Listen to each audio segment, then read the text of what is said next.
Elohim,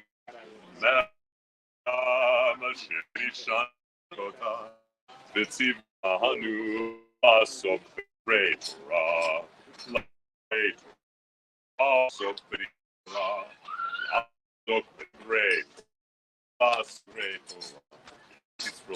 Okay. A couple of things. Why are we over there?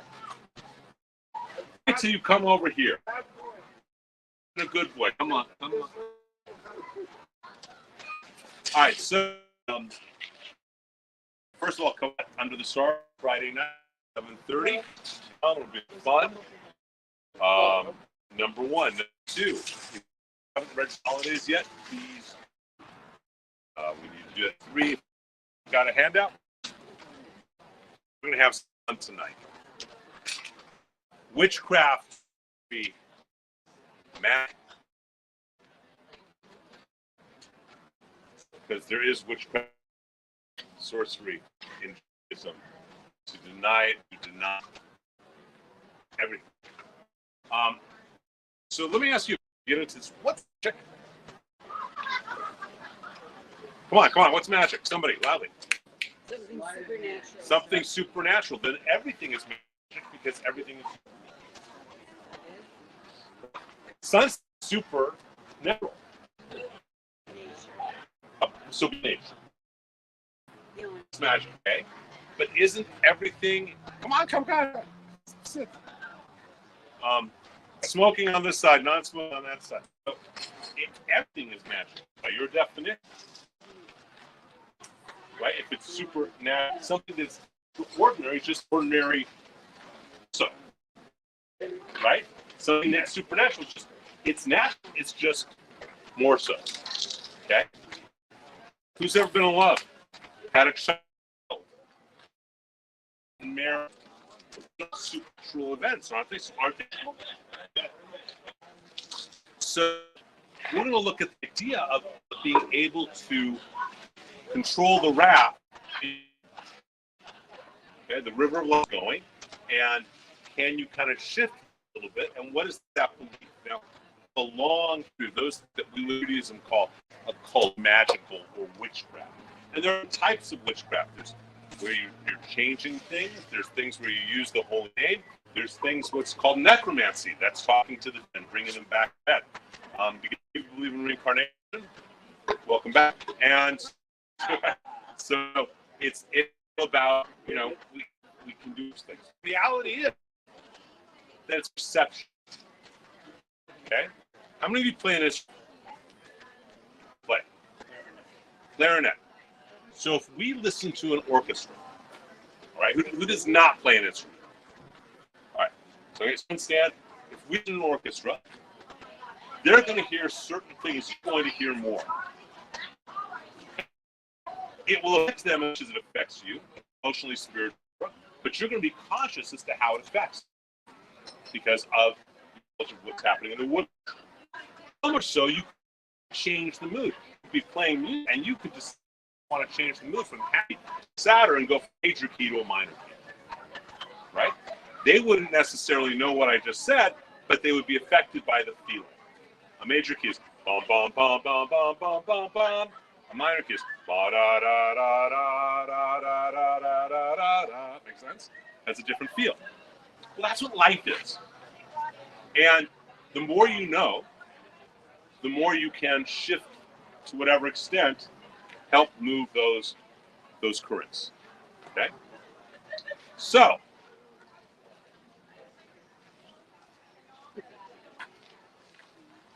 my lighter.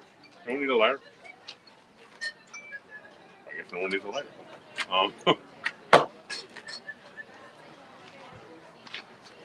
Okay, I'm going to put you in an altered state. When you're in an altered state, you're more aware of subtleties, right? So I'm going to put you in an altered state and show you some magic because nothing's going to change except your perception of the world, right? If I see the world here, but then I can see it here, things change. So can I borrow a $100 bill from you? A 50, a 20, a 10. Let me know if I'm going too far. Fast. Go get from him. I don't have any money. Go get from him.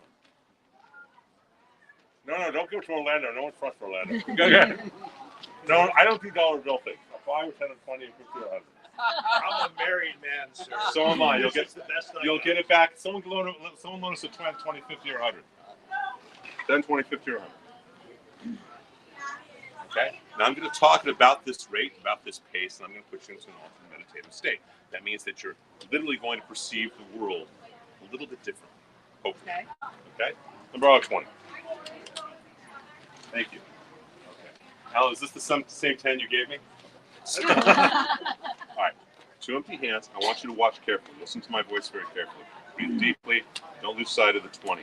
Watch the 20 very carefully as the 10 changes into a 5. Don't lose sight of the Do not lose sight of the $5 bill. What you do, don't lose sight of the. You're going to think that you see a $1 bill. It's going to look very much like a $1 bill. Okay? It might look like a $1 bill too. Look at it carefully. Take it. Empty hands, therefore it's still a 20 bill. No, it is. Inside one thing, inside all of those, that's our pizzas. Watch it again. Don't lose sight. Not lose sight. Feel it in your tongue.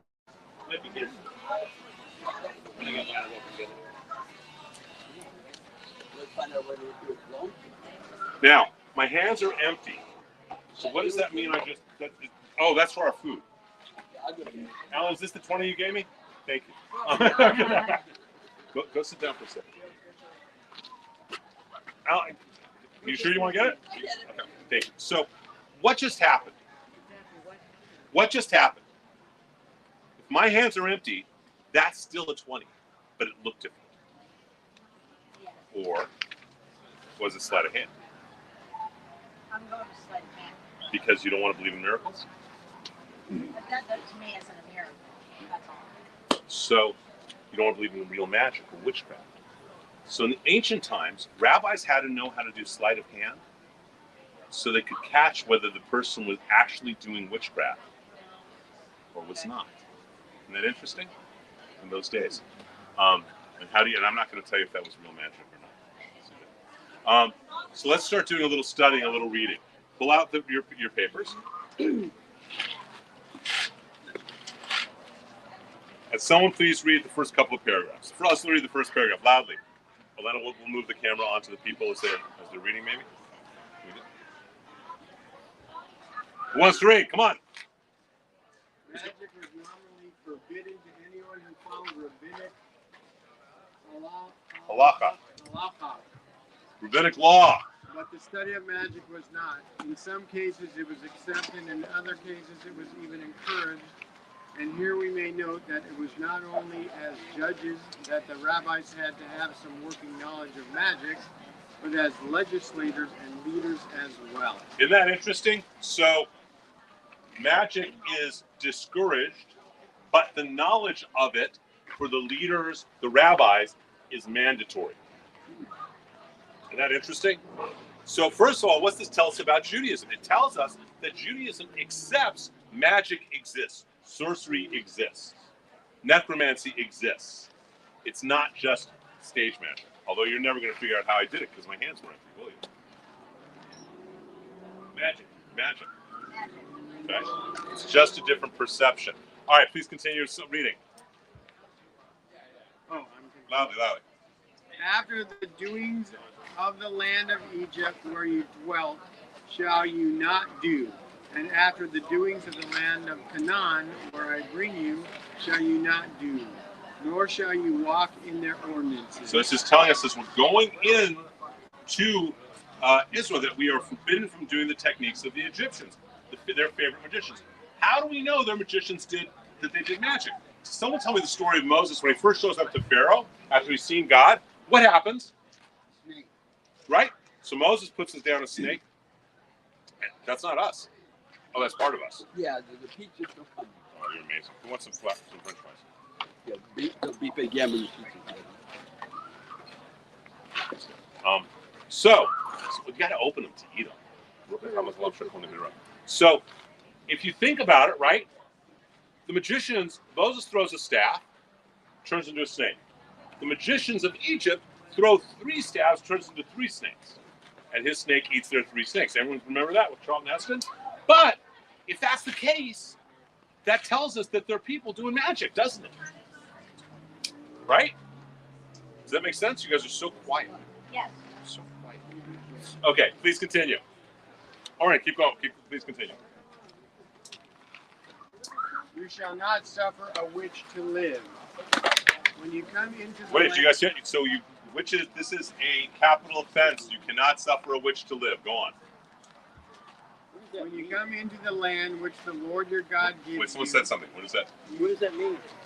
Means you got if a witch gets killed. that's what it means. I mean, You suffer a witch? go on. Or they stop being witches. Go on.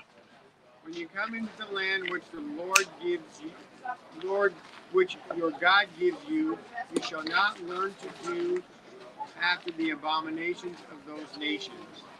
There shall not be found among you anyone who makes his son or his daughter pass through the fire, or who uses divination, or a soothsayer, or an enchanter, or a witch, or a charmer, or a medium, or a wizard, or a Necromancers. So these are all different types of magic. But if the Torah is forbidding it, what does it say? The Torah doesn't forbid something unless it's real, right? The Torah doesn't say you can't eat a unicorn, right? That nowhere does it say that. It says this is kosher, this is not kosher. It doesn't say is a unicorn kosher because that's not an issue, right? So the Torah is accepting this exists. Each of these exists. Someone who can divine, who's ever thrown the I Ching sticks or coins? Does anyone know what the I Ching are? I Ching is an ancient system from China. It involves 3 coins or number of sticks, and you throw it, and based on how they land, you divine the future. Tarot cards, okay, which go back to ancient Egypt, by the way. Okay, they really go back. It goes back to 52 weeks. All this stuff, it says that it exists, and it's forbidden. Okay? It doesn't say it doesn't exist. That's what's so interesting. So there are some things that you can say, okay, that's a card trick, right? Like, what's your favorite card in the deck of playing cards? Don't pick an ace. Everyone does. Quickly name a card. 7 of spades. Wrong. So no, but it tells me stuff about you, right? But so that a card trick is a card trick, right? But you just saw something. Was it magic or was it sleight of hand? We accept that it happens, that the real thing can happen. That's why we need to be able to know the show stuff as well. Please continue to the next paragraph from Samuel. For all that do these things. No, go down to Samuel. We can go right down to the next And Samuel. Samuel was dead, and all Israel had lamented him, and burned him in Ramah. Buried him. And buried him in Ramah, in his own city. And Saul had expelled those who were mediums and the wizards out of the land. And the Philistines gathered themselves together and came and camped in Shunem. And Saul gathered all Israel together, and they camped in Gilboa. Okay, so I'm going to do a Reader's Digest version of this story. The Philistines are attacking. Saul's got some problems going on. He's scared Samuel's dead. He has forbidden witchcraft, necromancy specifically, summoning the dead. And so he goes to the witches of Endor. Ever heard of Endor before? Star Wars, right? That's where Lucas got it from. Goes to the witches of Endor, and they say, he goes in disguise and he says, summon someone for me. And they say, we can't do that. That's been prohibited. He goes, no, I won't tell anyone. And they summon Samuel, and Samuel tells them that it's King Saul, right? This tells us that these non-Jews could actually do necromancy, couldn't they? There's some French fries over here. There's more pizza coming. Who wants to get some pizza? Cash. Okay. Thank you. So it tells us that this exists. So we've all been inculcated in a Western culture mind that magic, necromancy, divining, soothsaying do not exist. Judaism believes, without question, they exist. Yes. Loudly. It is absolutely from the Catholic religion. And why?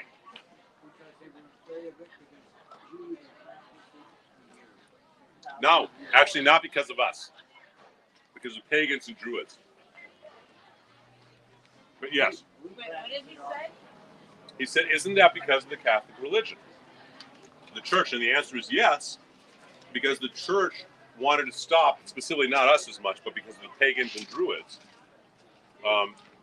They wanted to, so they said it doesn't exist. Rather than saying it's just prohibited, they said it doesn't exist, or it's the work of Satan. When you got to go on this side, this is the non-smoking side. Okay. But take some cigars before you go on the non-smoking. It's exactly true. Okay? So rather than the church saying it doesn't exist, or saying it's forbidden, they said it's associated with Satan. Now it's forbidden. And then they said it doesn't exist except in hell and Satan. Right? So that led to it doesn't exist. We all grew up in the mindset it doesn't exist.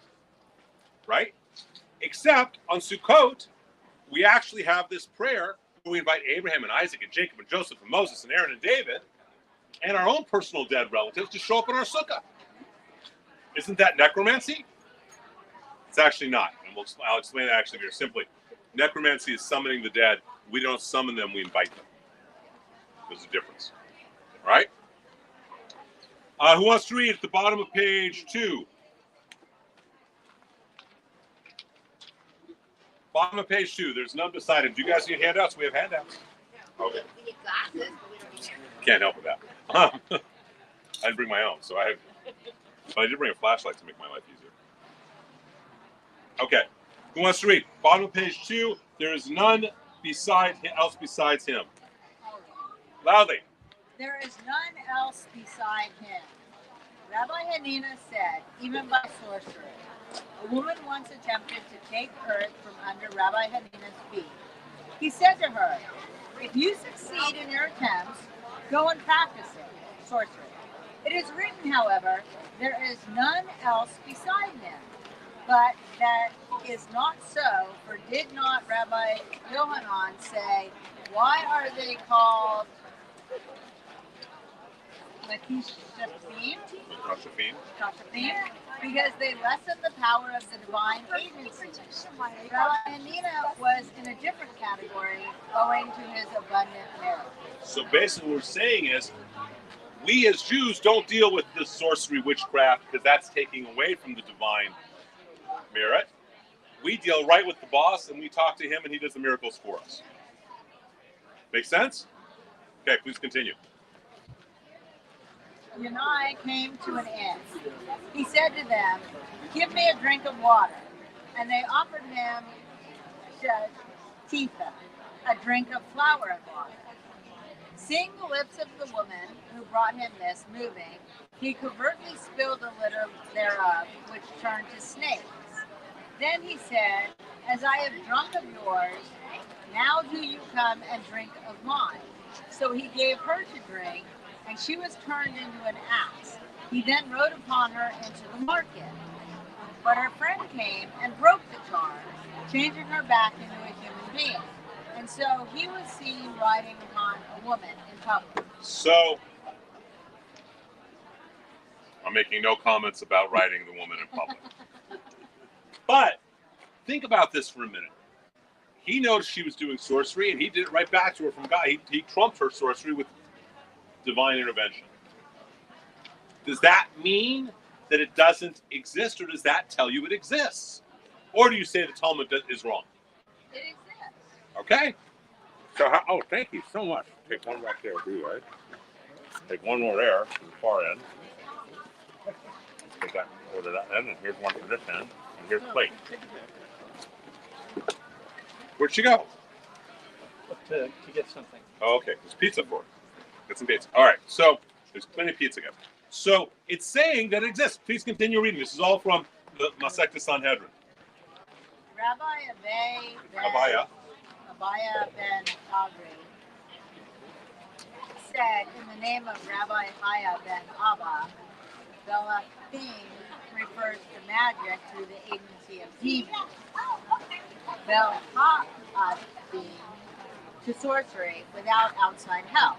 And thus it is also said, and the flame of the sword that turns of itself. So there's both the agency of demons, magic that comes from that, and magic that comes without outside help.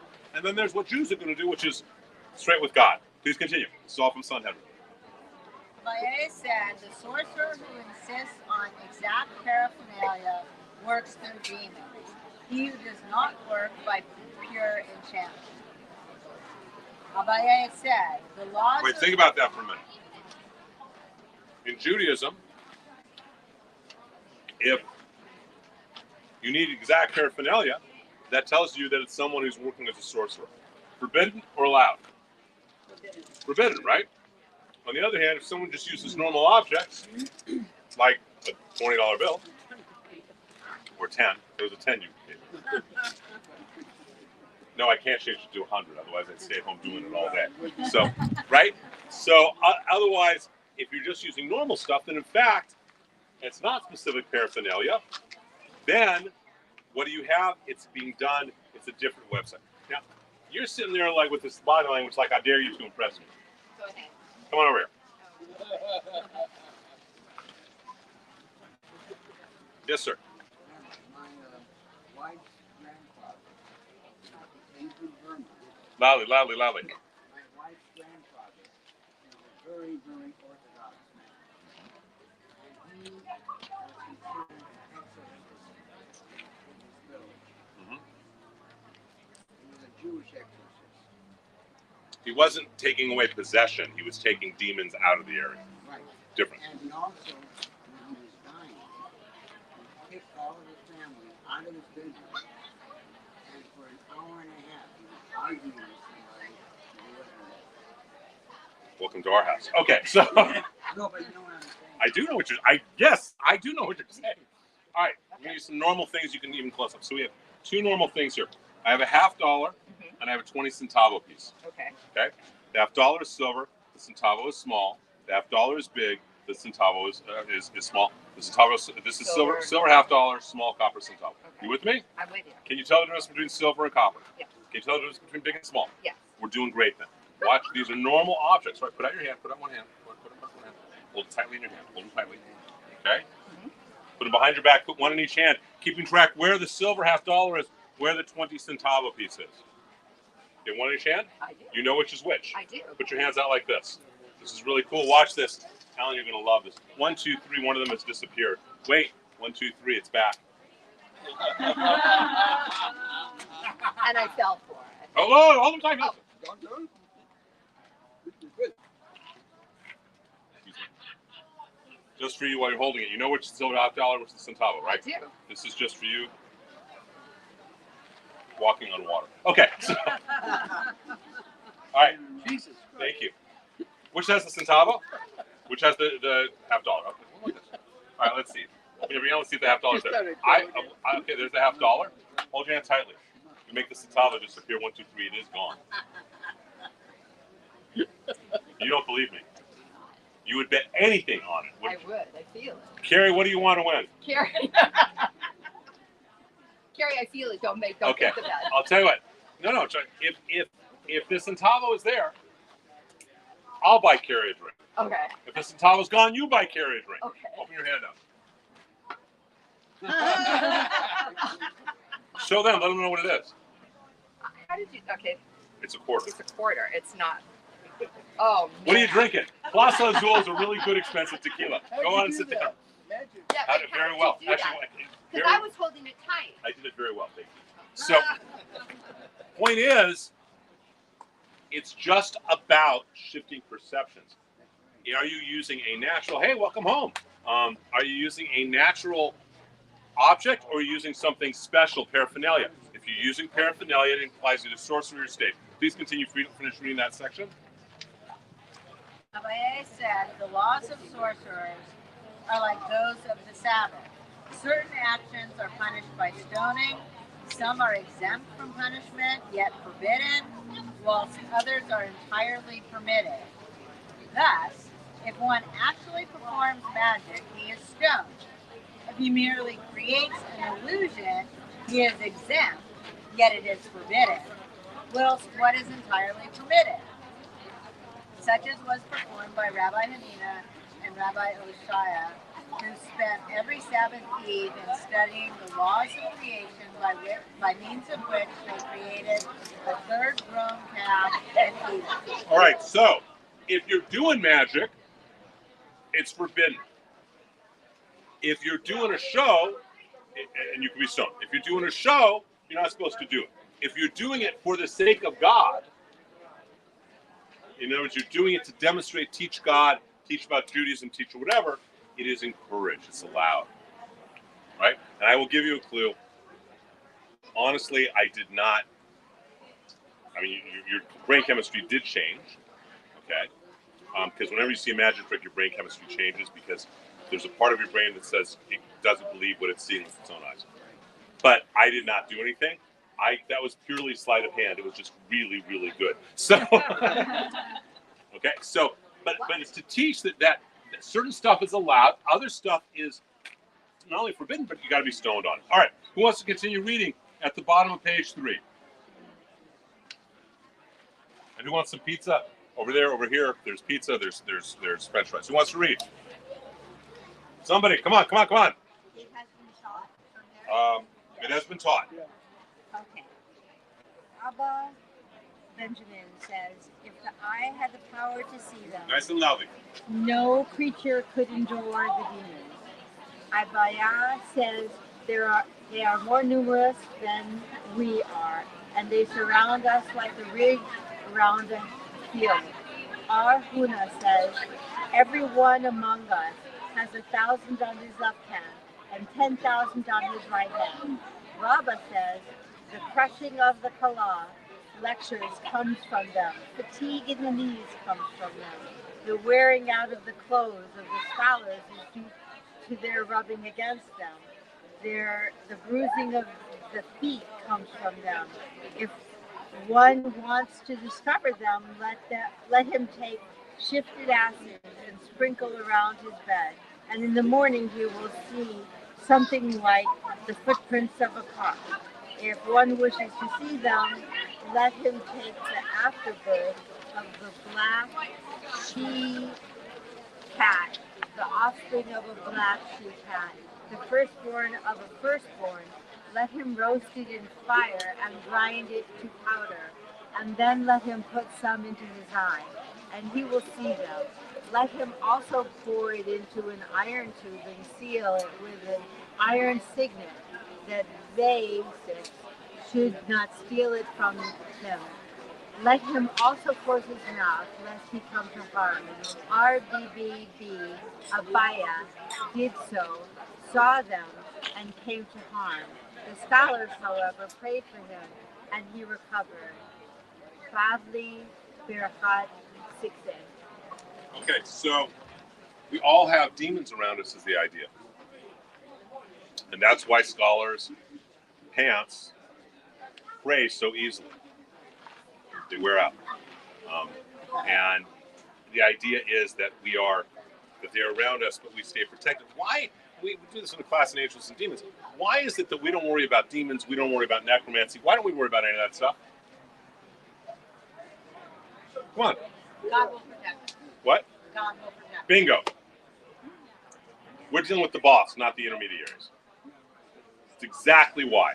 We are protected. It's just like when we talk about astrology. Can you be at the effect of the stars? Yes.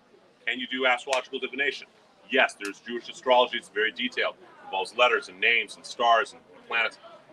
But we are not at the effect if we choose not to be, because we deal with the boss who manages all of the stars. Okay? Let's skip it down a little bit. So the idea is that you're starting to get that magic is accepted, that it exists. Now, how many of you walked in here thinking magic is just a joke? It's either stage magic or it's not real, right? It is real. You guys see that now? That's in our tradition. We have taught for thousands of years. It is real. Would someone please read the bottom of page 4 where it says Mishnah? In that light, it's my birthday.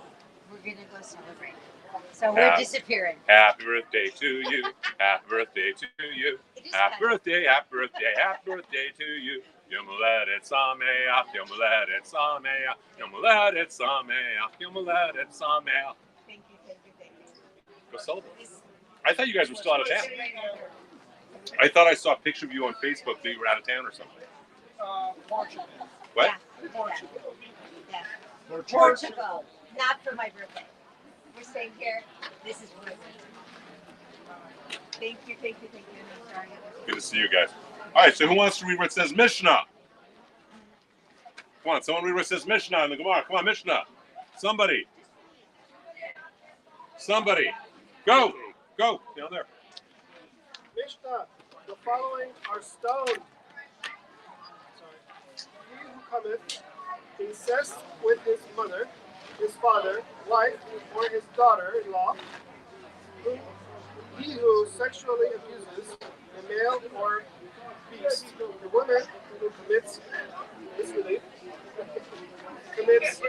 bestiality with the beast, a blasphemer, a adulterer, he who giveth his speed to Molech, Moloch, you sacrifice children to Moloch. a necromancer or a wizard, and one who desecrates the Sabbath. All right, so let's back up. A necromancer or a wizard is punished the same way as someone who rapes, who does incest. If you summon the dead, it is the same kind of crime. It has the same punishment as someone who is committing incest. Now let's think about that. Why? If you're summoning the dead as a necromancer, what are you doing? Come on, think. You're all rabbis. Think. What are you doing? So Acting as if you're God. you're acting as if you are God. You have no boundaries. I can make you do what I want to do. There's no difference between that and someone saying, God forbid, he's going to make his daughter do what he wants her to do. And so there's a parallel.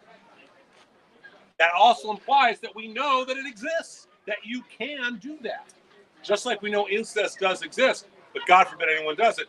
We know necromancy exists. God forbid anyone does it. Let's continue and move on with the page.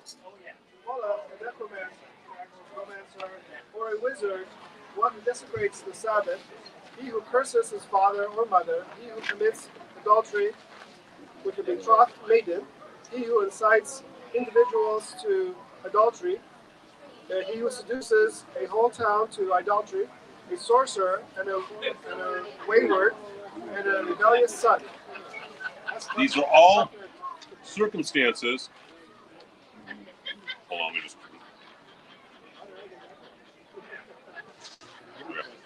So, these are all cases with exactly what you just said, that the person is placing themselves as if they were God. They are putting themselves on a different level. Are we all on the same level, or is anybody on a better level? Except for all women, they're better than us. Other than that, we're all on the same level, right? It's an issue of service. A Kohen is not greater than a Levite or anyone else. A Kohen has a responsibility to serve. At a greater level, he has a greater responsibility to serve. I will tell the aside because it was so amazing. We're in Israel. I'll probably tell this at high holidays. And we wander in. Some of you have heard this. I don't think I said it. Did I say it? I said 3 times? No, you told me. I told you. Okay, so I haven't told you guys. So we were in Israel Saturday afternoon, late afternoon. We're going to the light show at the Tower of David. It's like 5:30, 6 o'clock. And we're early. And the guy says, just walk down the Armenian corridor, go to the tomb of King David. You'll like it. So we walk out. We go to the tomb of King David. How many of you have been there in Jerusalem? Okay. So we're at the tomb of King David. And we walk in not knowing that there is an Orthodox mincha service going on. Allison goes to the women's side, and the boys and I go on the men's. And we look like we just came off the golf course. Okay? And there's an Orthodox mincha service. Because, well, that was a couple of days ago, but my boys always think they're off the golf course. So they're looking at us like, who are these goyim? Okay? But in the middle of the Torah service, and I start davening with them. Because it's a Torah service. And they're like, now they're not looking at us like goyim, they're looking at us like, who are these guys? By the end of the Torah service, the guy leading the service points to me and he says, You come here, you're doing Hagbah. So I got to lift the Torah in King David's tomb, which was pretty outrageous. It was pretty miraculous. But he had to need, when you call for Hagbah, you need to have your name called, right? So one of my names, I said, Moshe Israel ben Avram HaKohen. He said, you're Kohen? I go, yes. He goes, these are your sons? I said, yes. After Hagbah, they all lined up so the three of us could bless them. Now understand, that does not mean the Kohen is elevated. It's the exact opposite. The Kohen has an additional responsibility to bless. And it's actually in our DNA. So I'm saying all this to the idea of that all of these things that are forbidden to get stoned until you die are where you are elevating yourself, and we should never elevate ourselves to think that, as you said, we are God, right? Who wants to continue reading? The words of Rabbi Eliezer to Rabbi Akiva in the Sanhedrin 68a, considered one of the main passages showing how rabbis are meant to know magic. Please, who wants to read? Loudly. It's going to be a long passage, so who wants to read loudly? Come on, somebody.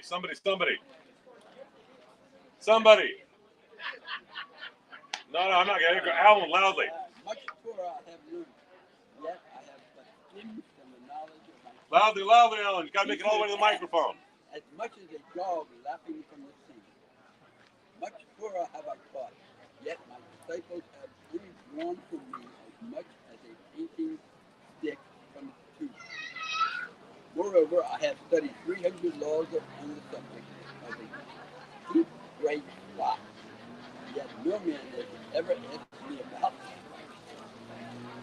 Moreover, I have studied 300, or as others state, 3,000 laws about the planting of cucumbers by magic, and no man except Rabbi Ben Yosef. Akiva ben Yosef, Rabbi Akiva. I was at his too. I'm sorry. Ever questioned it thereon. For it once happened that he and I were walking together on the road, and he said to me, my master, teach me about the planting of cucumbers. I made one statement, and the whole field about us was filled with cucumbers. Then he said, Master, you have taught me how to plant them. Now teach me how to pluck them. And I said, there's something, and all the cucumbers gathered. So Eliezer, the great mystic, who's the teacher of Rabbi Akiva, the great rabbi, is telling him, I studied all this, but no one wants to learn from me except Akiva. So he goes, boom, and cucumbers are planted, boom, they're collected. Go on, please.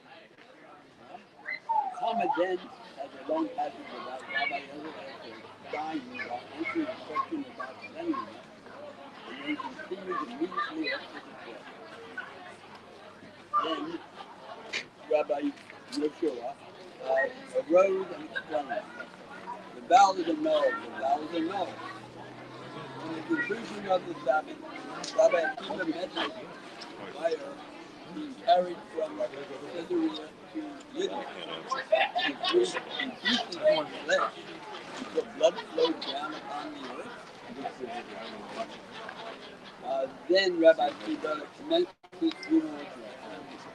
The mourners lined up about the coffin and said, my father, the chariot of Israel and the horsemen thereof. I have many coins, and no money changes. Thus, from this story, we see that he learned this. The producing of cucumbers by magic from Rabbi Eliezer. He learned it from Rabbi Eliezer, but did not grasp it. And he learned it from Rabbi Yeshua, who made it clear to him. So wait a minute, weren't we already told that if you do real magic, you're subject to stoning by death? And yet Eliezer is teaching how to make cucumbers plant and be plucked. The great Eliezer, the great Akiva. Please continue reading nice and loudly. How might Rabbi Eliezer do so? Did we not learn if he actually performs magic, he is liable? He is only to teach. If he is going to teach, it is different. For it has been said, thou shalt not learn to do after the abominations of these nations. Thou mayest not learn in order to practice, but thou mayest learn So, in other words, a rabbi in olden times is supposed to know how to do this stuff, not in order to be able to do this stuff, but rather to be able to teach how to do this stuff so other people can recognize when someone's doing this stuff so you can stone them. I'm going to move you a little bit because I feel like you're looking at my toes. I am. Scooch over! I know I did. I was in this stuff. Here. Please allow me. Would you like a plate, Danny? No, I'm fine. Okay. So, you're supposed to learn this stuff so that you can recognize what's going on. Because that's really important. It's different than watching a show at the Magic Castle. Make sense? All right. Let us turn the page. And this is a great succinct paragraph on page 6 of what's going on. Who wants to read page 6? For the Talmud, it is only the rabbi who's permitted to practice magic. Who wants to read? Come on, loudly. Okay. All right, Wayne. For the Talmud, it is only the rabbi who is permitted to practice magic, while others, especially women, are forbidden, since the rabbi's power and purpose is derived from the sacred, and women's power are from another source, though to be evil. I like flashing. Nevertheless, the Barclay, Talmud's anonymous scholastic voice is uncomfortable with the rework the brightest claim. claim that Rabbi Eliezer performed magic acts. 3. That's just a footnote. Ignore that. And suggests that doing sorcery for teaching purpose is acceptable. This ability of Rabbi Eliezer is to use sorcery seems not only appears in these particular tests, but may appear elsewhere as well. In one of the most famous stories in Babylon. That's it. So Talmud. In the Talmud, there's that story. How many remember we started that story about the oven? Yeah. Like with Eliezer, right? They're arguing: is the oven kosher? Is it not kosher? Is it is it tahor? Is it so? What happens is, Eliezer says, if I'm right, let the carob tree prove it. And the carob tree gets up and walks 40 yards. And the rabbis say, we don't care about a carob tree. He says, if I'm right, let the stream prove it. The stream runs backwards. It's probably Mitzvah 59, I think. In the Talmud, and the stream runs backwards. They say, we don't care. He goes, if I'm right, let the walls of this house of study prove it. The walls start to fall. And the rabbis say, stay out of it. He says, if I'm right, let God prove it. God says, why are you arguing with Eliezer? He's right. And the rabbis say, God, stay out of it. Lo b'shamayim he, you have no place in our discussion. You gave us the Torah to discuss.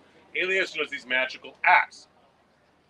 The idea is you're allowed to do them if it enhances other people's worship of God, of Hashem. In that case, you're not only allowed, you're encouraged. You should know this stuff. It's not about, but there's a great story of the Baal Shem Tov. He had a disciple, and this chassid really, really wanted to know, how does the Baal Shem Tov understand and speak with all the plants and animals and understand all of their language? And so he constantly was pestering the Baal Shem Tov. So they get in a carriage, and the Baal Shem Tov passes his hand on the man, on the chassid, and suddenly the man can hear everything that all the birds and plants and animals are saying. And he's blown away. And the Baal Shem Tov is teaching him Torah at the same time. And then the Baal Shem Tov touches his head again, and the man can't hear anything, and he doesn't remember how to do the language, and he doesn't remember the Torah. And he says, why did you do that? Baal Shem says, look, you wanted to know that it can be done, it can be done. But you just wanted to know that it can be done. So that's not a gift for you. If you needed the gift of understanding plants and animals, you would have it. Is that magic? Is that supernatural? Is that magic? To be able to understand the language of plants and animals. It's a skill. It's a skill. It's just something else, right? But how many of us, if we went to a group of fifth graders and said, is it magic to understand the plants and animals? And they'd say yes, but you can learn it from some Harry Potter spell, right? That's what this is about. Let's turn the page to page 7. Wait, I Yes. have a question about why they're saying that women's powers are from another source. Because your powers come from a different place. Where do they come from? In our belief, the Shekhinah is the feminine presence of God. She wanders the world. She rests on Shabbat. She will fully rest when Messiah comes, God willing. Okay?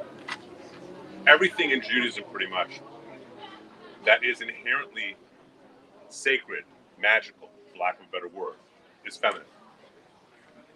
They're feminine words. Torah is a feminine word. Mezuzah is a feminine word. Shabbat is a feminine word. Your power comes through the Shekhinah. Because you, as a woman, every one of you, have the opportunity every month to experience death and birth in a way that no man can understand.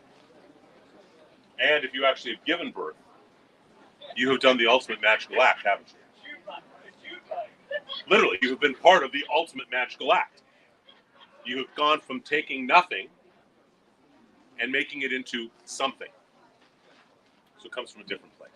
It is not the idea, oh, women come from a dark place. That's Catholic. Okay, that's Catholic. That's not us. All right, remember, our archetypes of women are strong, powerful, messed up women. Just like our archetypes of men are strong, powerful, messed up men. Okay, it's great that they all have their foibles and they all got their own issues going on. That gives me hope. But they're all the women are Sarah, Rebecca, Rachel, Leah, Deborah, Miriam. These are all strong, powerful women. What are the archetypes of a woman in Catholicism? There's 2. Mary? The Virgin Mary or the whore Mary? Right? That's it. So a woman is either a virgin or your mistress. Right? And you do stuff with your mistress you'd never do with your wife. Right? This is a Catholic kind of, they don't believe in mistresses, but it's a different archetype. Our archetype is women of power and fullness. Their archetype is a different issue. So does that help a little bit? So the power is coming because you in the physical world, you already are a step up from every man. It's also why, where do you see this? Who has been to a wedding recently? Oh, wait. It was just one Saturday night. Who's been to a wedding? All right, what happens at a Jewish wedding? At the very beginning, before they come under the chuppah. No, between the signing of the ketubah and coming under the chuppah. So they come in front of the chuppah, and she walks around him 7 times. Why?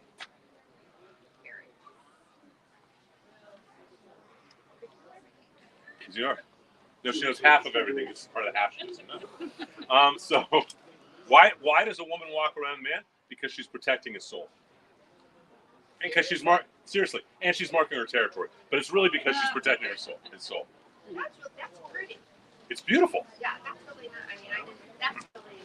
And she walks around 7 times because 7 is the number of the soul. Yeah. Rabbi, on Friday No, we can turn on to him and say, Rabbi, on Friday night, when we honor women, isn't that part of the concept of strong women? hold on a second.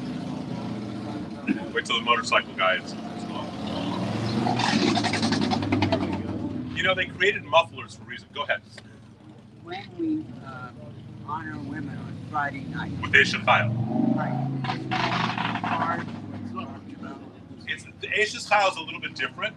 So traditionally on Shabbat, what we do is every Friday night, a husband goes to his wife and recites Eshet Chayil. A woman of valor, she's difficult to find. Her values beyond rubies, beyond pearls. Her husband never lacks. It's this wonderful thing. It's the last chapter of the book of Proverbs of Mishlei. And the reason is actually not for her. The reason is for us as men. Because it's I may talk about this at some point during the holidays because it's always a valuable teaching to remember. It's really easy. The book of Mishlei, of Proverbs, is all about how to experience God in the workplace. Okay? It's all about business ethics, about how to experience God when you're working. And it ends with this piece about women because it is so easy. You know, most of us are a little older here in terms of we're over the age of 25. Okay? But take your son for an example, okay, or his son. Your son is focused on doing business. He wants to make money. He wants to do business, right, etc. When we're 25, we're 30, we're starting to really work on building our careers often. But it's easy to get lost and forget, why are we doing this in the first place? Right? How many of you saw the movie Greatest Showman? Okay, this great scene at the end, right? He'd gotten all so successful. He's been huge success. And then he realized he's lost his wife and kids, and that's what it was all about in the beginning.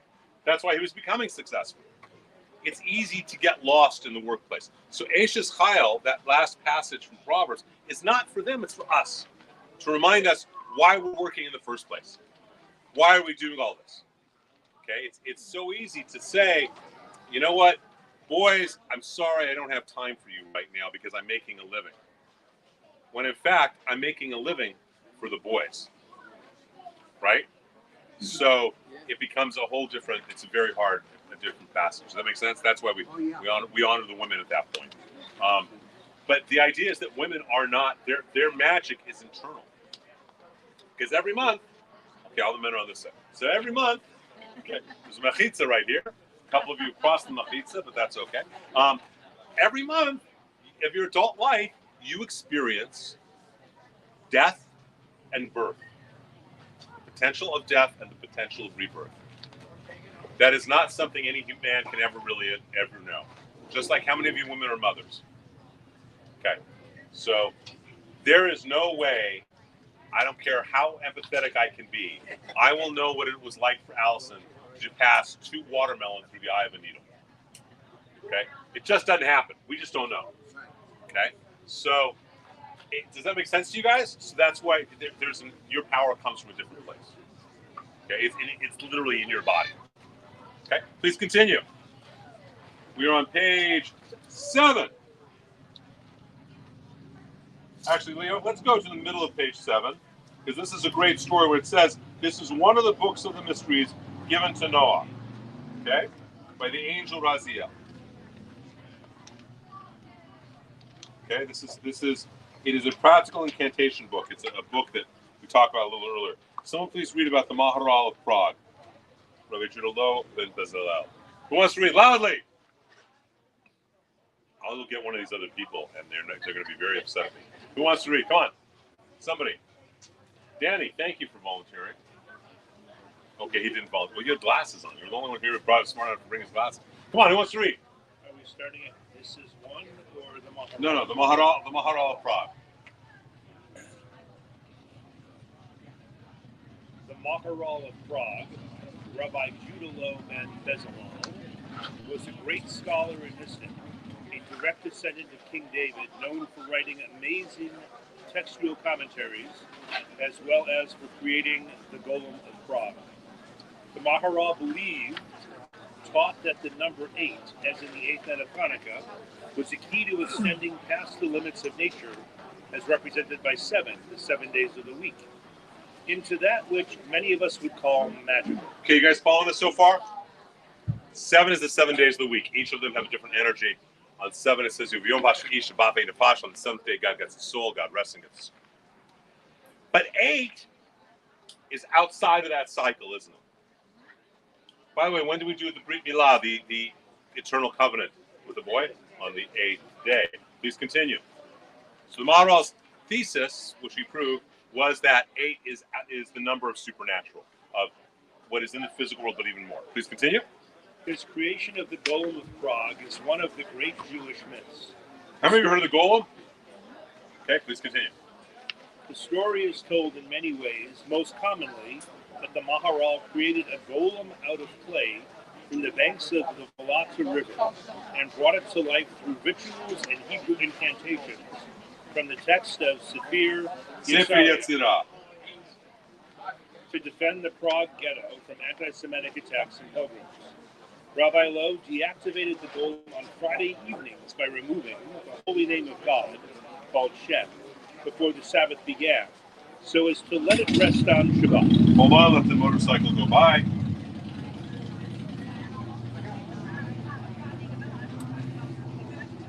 Okay. One Friday evening, Rabbi Lowe forgot to remove the shem and feared that the golem would desecrate the Sabbath. The rabbi then managed to pull the shem from his mouth and immobilize him in front of the synagogue, whereupon the golem fell in pieces. The golem's body was stored in the attic geniza. Genizas were holy books and prayer books and Torahs that are no longer useful or buried. Of the old new synagogue, where it would be restored to life again if needed. According to legend, the body of Rabbi Lowe's golem still lies in the synagogue's attic. When the attic was renovated in 1883, no evidence of the golem was found. Some version of the tale state that the golem was stolen from the Geniza and entombed in a graveyard in Prague's Zizkow district, where the Zizkow television tower now stands. A recent legend tells of a Nazi agent ascending to the synagogue attic during World War II and trying to stab the golem, but he died instead. The attic is not open to the general public. The golem is remembered in the famous statue in Prague, which is a large tourist attraction for the city. How many of you have ever seen the golem, the statue of the golem in Prague? Prague golem. Okay, I have not. I've not been blessed to be in Prague, but this is that you can do it now. The idea is that now I have studied Sefer Yetzirah. I have been studying Sefer Yetzirah for around 30 years. Okay, there were a group of rabbis and I studied Sefer. It took us 6 months just to get through the first chapter, first paragraph. Sefer Yetzirah is the book of formation. I will tell you, I still have yet to figure out how to get a golem to do the vacuum. But the idea is, how does God's physical presence animate the light of the world? See, there are really only two questions in Judaism that are mystical questions. How and why did God create the world? How and why does God sustain the world? Everything else is details. What? How and why did God create the world? How and why does God sustain the world? Everything else is inconsequential. Those are the two real questions. Sefer Yetzirah goes into how and why it is created. Go ahead. Number 8. Yes. For the Chinese culture, the number 8 is very important and it's very cultural.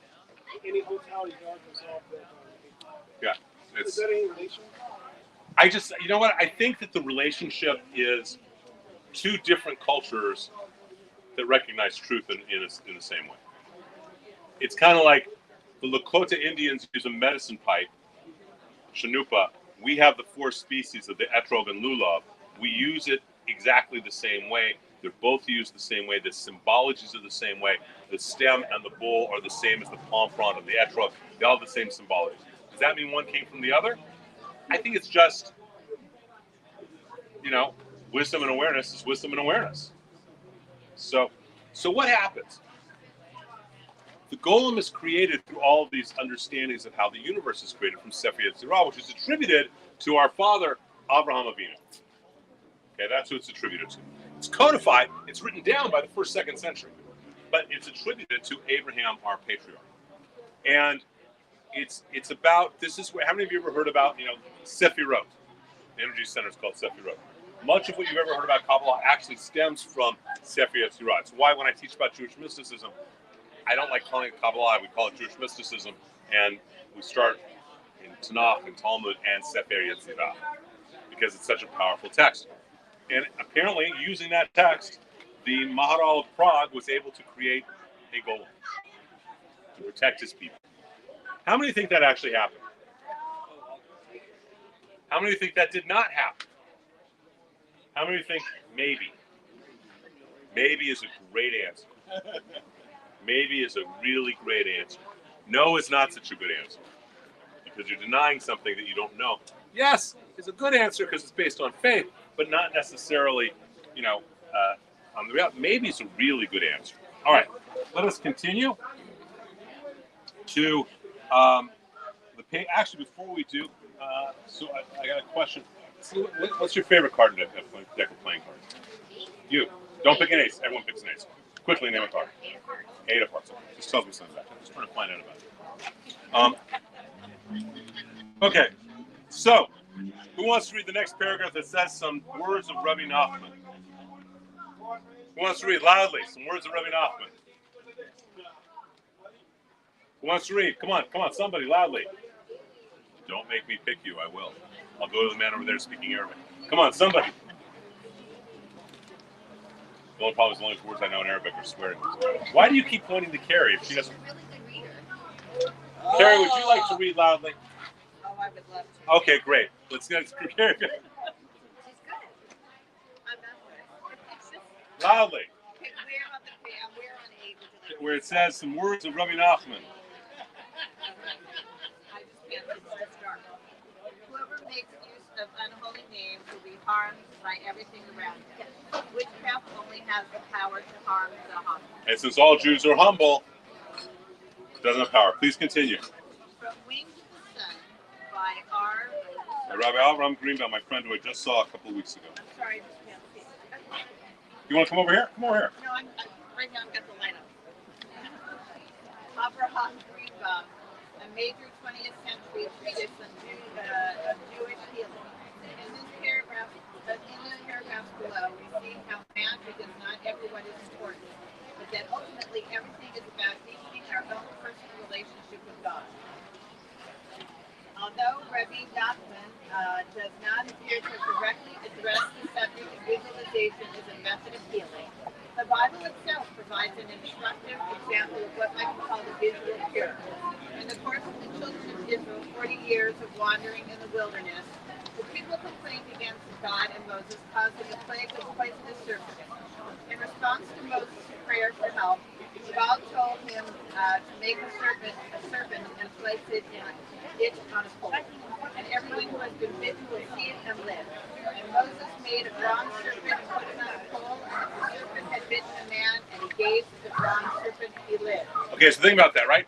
There's a plague of serpents, and Moses makes this bronze serpent, and if you've been bit, all you got to do is look at it, and everything is cool, and you're healed. That's pretty magical, isn't it? Dr. Mo. Dr. Mo. And it's Dr. Mo and his little pet serpent. It's bronze, right? But there's a problem with having a bronze serpent over time.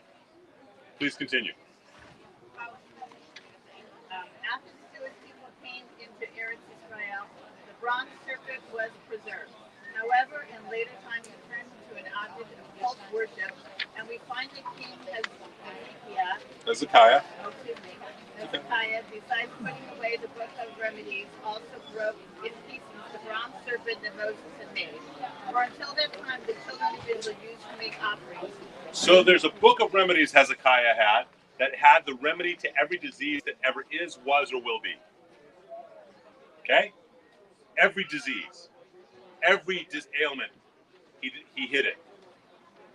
Because if you have, there's the old statement, right? There's no atheists in foxholes or hospital beds, right? So if you have a book, I don't care if I get sick. Why should I believe in God? I can look at my little book here, and it tells me how to fix it. Then it would destroy faith ultimately in relationship with God. Does that make sense to everyone? Similarly, the bronze serpent was becoming an object of cult worship. Oh, Carolyn, you're not feeling well. You don't need to pray. Go look at the serpent. That wasn't the goal of it, was it? By the way, that's one of the reasons Moses is not buried where we know he's buried in the desert. God buries him himself. Because if we knew where Moses was buried, it'd be the ultimate shrine, wouldn't it? I mean, I'll tell you, I was deeply affected and moved by being at the tombs of Rabbi Akiva, Rabbi Meir, and Rambam, and Ramchal, these different people. I wouldn't go making a shrine, but it was deeply, deeply moved. If we knew where Moses was buried, everyone would go visit it, right? I mean, when I was in Israel, when I was in the cemetery in Tzfat, it was the anniversary of Rabbi Moshe Cordovero, one of the great mystics of the Middle Ages. It was the anniversary of his yahrzeit. There were hundreds of Orthodox and Hasidim that were there lighting candles, davening at the grave of Cordovero. That starts being a little bit bronze serpent-y-ish, doesn't it? As beautiful on the one hand as it is, it's also a little bronze serpent-ish. So Hezekiah, who is one of the great, great guys in the Bible, one of the great kings, hides the book of remedies, destroys the bronze serpent. Please continue reading, Karen. Cindy and I would like to find that book. You and a lot of us. Look, I find that book, we never have to worry about a fundraiser for this temple again.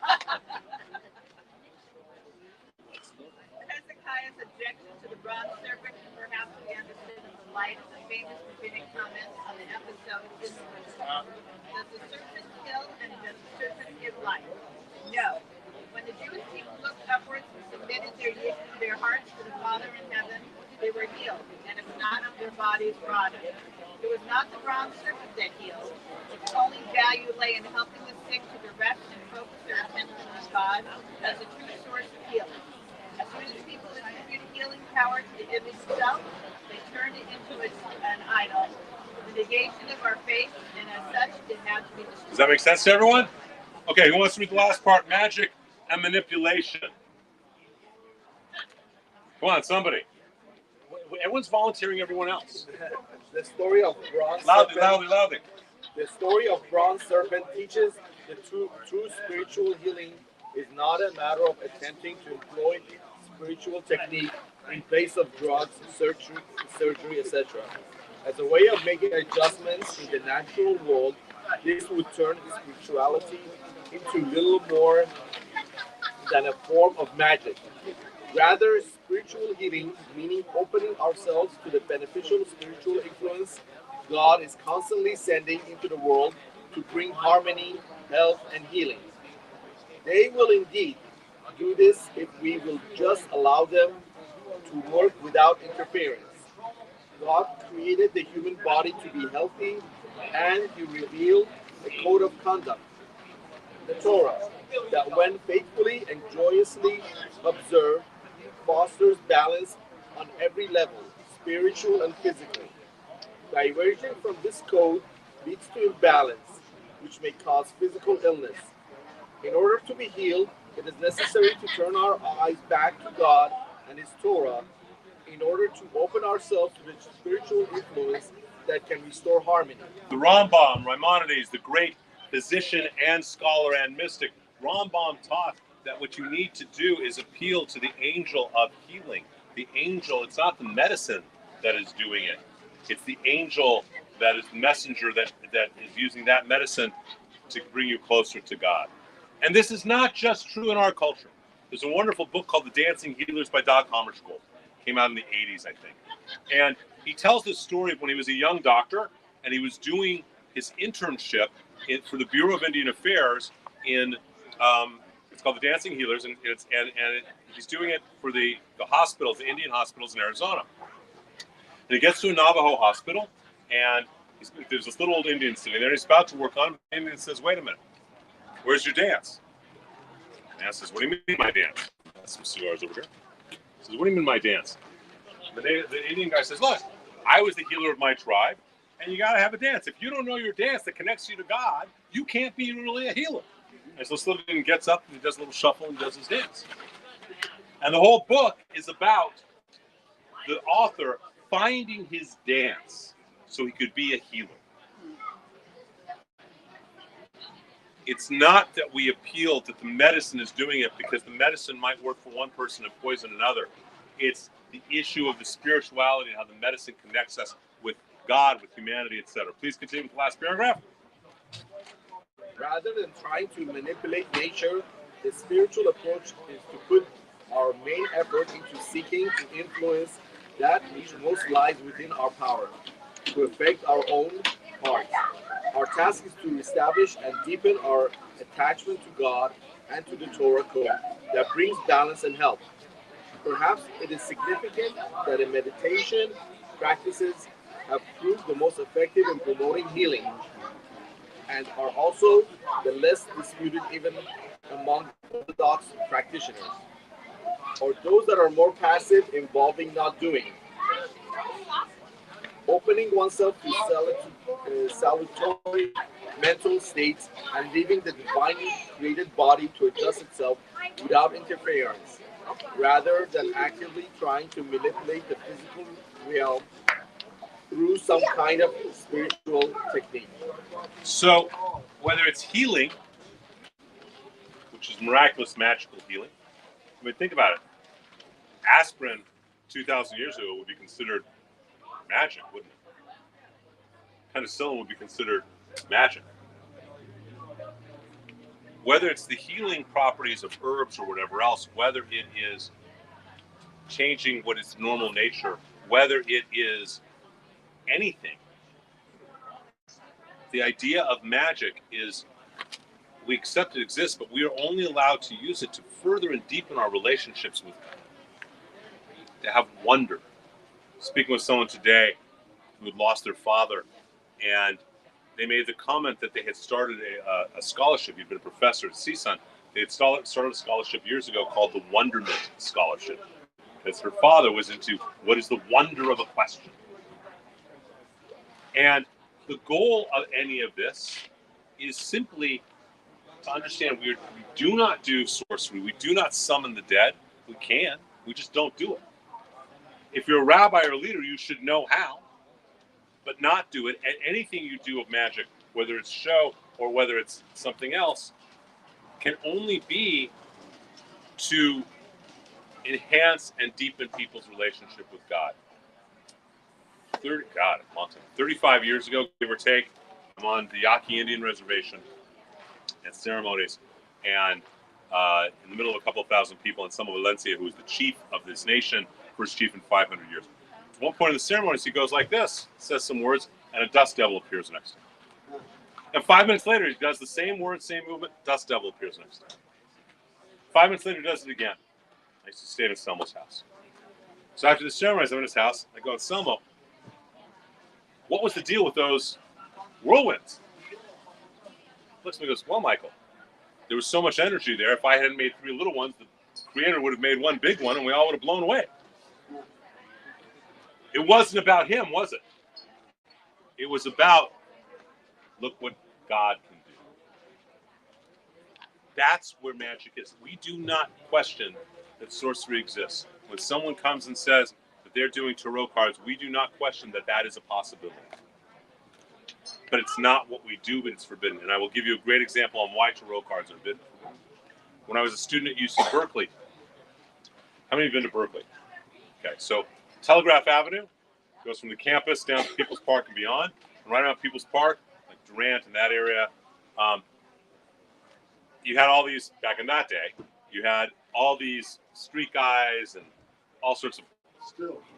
Is it still? I haven't been up in a while. And although I heard they tore down People's Park. Okay, so there was a guy there who read tarot cards. And then he was there every day. And then I remember he was gone for a few months, and then he came back, and he was blind. He had bandages, and he was blind. If you asked him, what happened?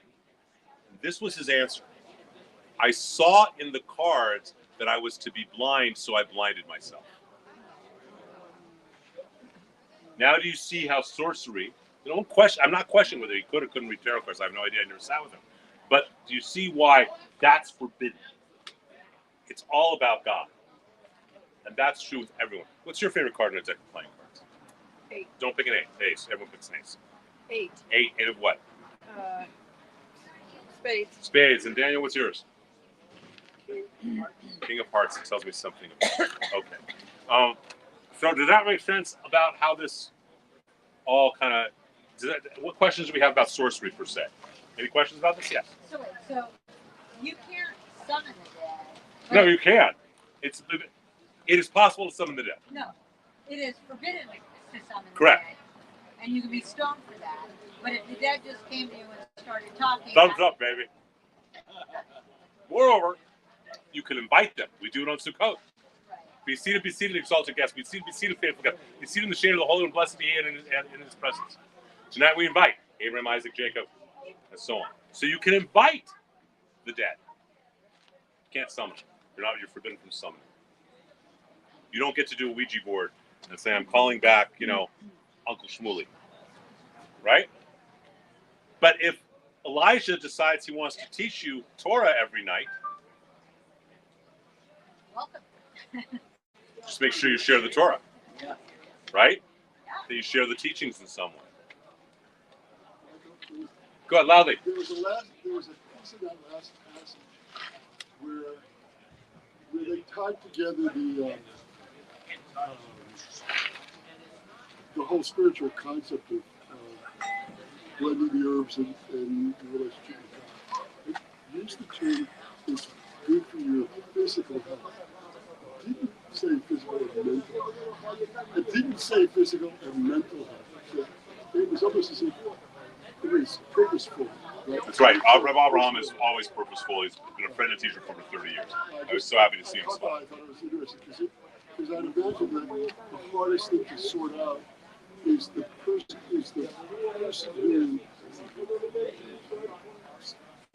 practices necromancy because they're truly mentally ill. There's, they're scared. Tumor or something would be really hard to distinguish. It's very hard, and remember, for us, it's not a mind, body, spirit. So when I worked with the White Sox, it was not about doing sports psychology. It was about doing sports spirituality. As opposed to my friend Dr. Ken Reviso, blessed memory, who was the first guy to get a PhD in sports psychology. Okay, there is a difference. Although they end up blending together, especially if you learn about the neurochemistry and what goes on with peak performance. Other comments? Look at some of these Bibles. I dare you, impress me. No, I'm thinking, like, I haven't done a Ouija board in a year. I haven't had tarot cards in a year. So, like, I'm trying to, like, for Yom Kippur, like, how deep am I into this? So. It's just a way of forgiving. So the point is that now I'll tell you something that was said to me once. So I've been a member of the Magic Castle for over almost 40 years. It's a little frightening. And a great magician once said to me that what he does on the table is not magic. Magic is with the response it gets with other people. Okay? The smiles. Now we know when someone does magic, here's something else that happens. Your neurochemistry changes into a more meditative state. So there's a guy named Bodine Jackson Blasco. He does an act called, he acts like he's the last of the riverboat gamblers. And he'll do a card trick. And then he'll say, wherever I go, and quite frankly, I go everywhere I can, people say to me, they'd say, Bodine, how do you do it? And then he does another card trick. And he comes up and he says, where I go, and I make the point to go wherever I can. People say to me, they say, Bodine, how do you do it? By the third or fourth time, he's got everyone screaming at him because he's affected and changed them. There was an amazing entertainment banker, Lou, I'm forgetting Lou's last name. He owned Imperial Bank. Do you remember Lou? Not Roth. He owned Imperial Bank, okay? And he was a member of the Magic Castle. And before he would go do things with potential financiers, he'd do 5 minutes of magic. Because now they are susceptible. Okay? He would do it with them. He would be presenting before 100 guys, and he would do 5 minutes of magic. Now when he's making his pitch, they're much more open to it. Make sense? So all of that is to realize that everything, whether it is the magic of the $20 bill or the centavo or whatever else it might be, is to help people smile, is to open our hearts so that we can receive God. Everything comes from God. Everything is in the hands of God except Yirat Hashem, except being in awe of God. Maharal did not create a golem for Prague because he wanted to have his house vacuumed. That's probably why I've never figured out how to do it. He created it to protect his people. That's the difference. Any other comments or questions? No other comments or questions? Alex, what's your favorite card in the deck of playing cards? Don't pick an ace. Everyone does. Quickly name a card. Three of Hearts. Three of Hearts. Come here.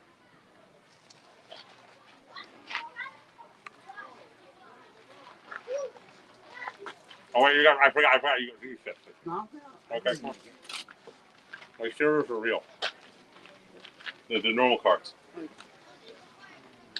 Yeah, they are. Would you know if they weren't?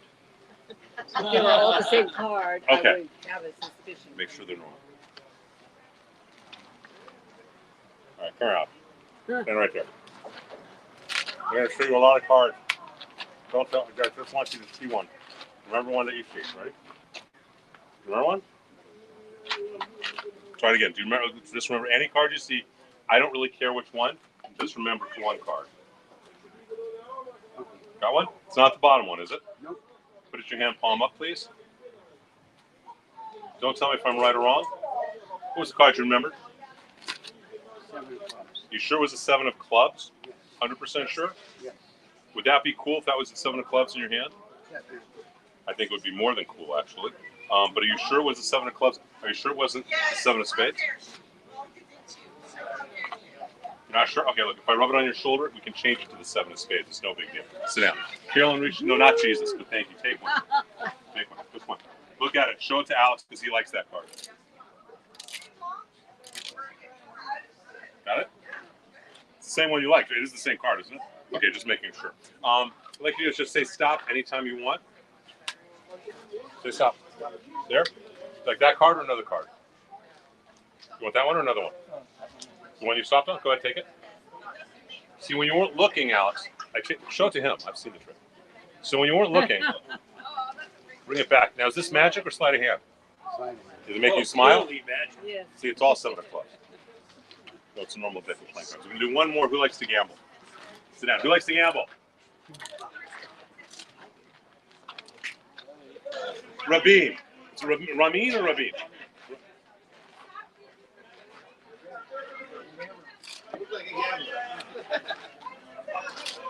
Fix them up. Last one very quickly.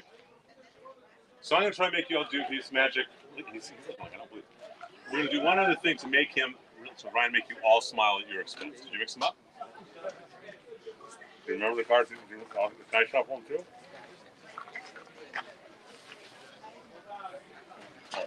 I'll actually do a couple more times. Just remember any card you see. Actually, just say stop. Stop. There. Whoa. There. You want that card or another card? Take it. Look at it. Don't let me see it. Show it to everyone else. Show it to the camera. Then take the deck. Show it to the camera too. Don't show it to me. I've seen. Then mix them up in the deck.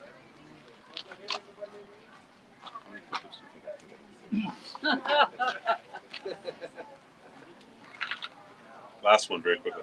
For me, I'm going to show you. Take off your hat. I'm going to need you to take off your hat for this trick because this is actually to show you really how wonderful God is that unlike trying to change your thoughts or anything else, I'm going to actually read his aura. You don't believe I can do that, do you? Read his aura. Put out your hand palm up. Don't tell me if I'm right or wrong. I'll know by your aura. Your card might be the 7 of diamonds. Don't tell me. Just look at me. Breathe deeply. What's your full name? Ramin Nazir. Middle name? So, I don't think that's your card.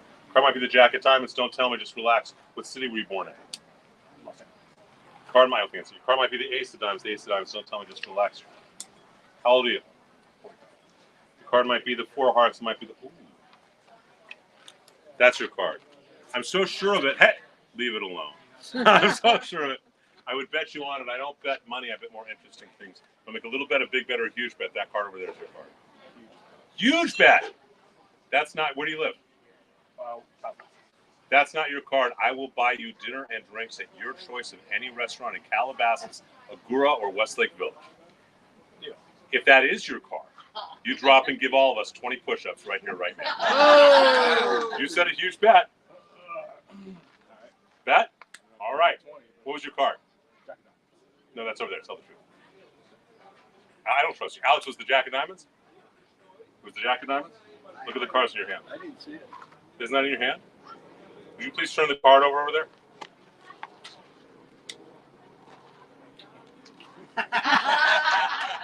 Go on, down you go, and that's how we'll end tonight. We'll all count with you. Come on, come on, come on. With a cigar in the mouth. Ready? 1, 5, 8, 12, 17, 18, 19, and 20. Good job. Here's my real teaching. Wait, I get a hug? Okay, so great. No, stay right here. Great teaching. Great teaching I got in Jerusalem. I am sharing this everywhere I can. I went to give one of the Rabbanim a hug like that. He goes, no. In Jerusalem, we hug, lev to lev, heart to heart. That's what magic is. So I hope this was fun for everybody tonight, all right? Service is Friday night. Please register for High Holidays when you can. And if there's any questions, just feel free to email them for those who are watching online. I hope this was worthwhile and a lot of fun tonight. Next month, it'll be much more serious. We'll be taking an accounting of our soul. So thank you, guys. We're off to Orlando.